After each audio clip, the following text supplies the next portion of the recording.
15 June থেকে রাজ্য জুড়ে শুরু হয়েছে 3 দিনের বিশেষ জনকল্যাণ শিবির। এই শিবিরগুলি আগামী 16 এবং 17 জুন পর্যন্ত রাজ্যের প্রতিটি ব্লকে চলবে। ফেসবুক ভিডিও বার্তায় এমনই জানিয়েছেন রাজ্যের মন্ত্রী অগ্নিমিত্রা পাল। সোমবার সকালে নন্দীগ্রামে জনকল্যাণ শিবিরের সূচনা করেছেন মুখ্যমন্ত্রী শুভেন্দু অধিকারী। জনকল্যাণ শিবিরে 54টি সরকারি প্রকল্পের পরিষেবা পাওয়া যাবে। থাকবে বিনামূল্যে স্বাস্থ্য পরীক্ষার ব্যবস্থাও। 3 দিনের এই জনকল্যাণ শিবিরে অন্নপূর্ণা ভান্ডার, যুব শক্তি, বার্ধক্য ভাতা, সরকারি বাসে মহিলাদের পিঙ্ক স্মার্ট কার্ড সহ একাধিক প্রকল্পের জন্য আলাদা আলাদা কাউন্টার করা হয়েছে।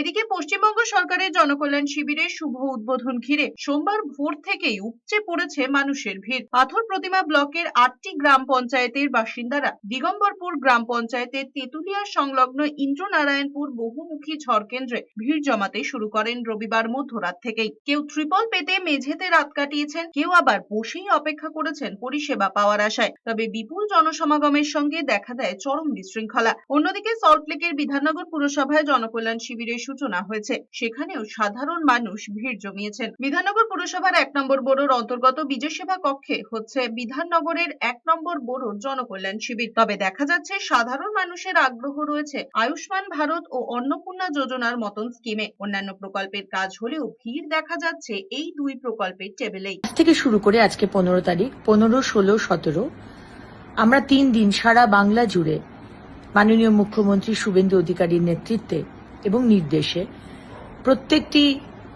প্রত্যেকটি বলবো না, কিছু কিছু বড় অফিসে, পঞ্চায়েত অফিসে আমরা জনকল্যাণ শিবির করছি।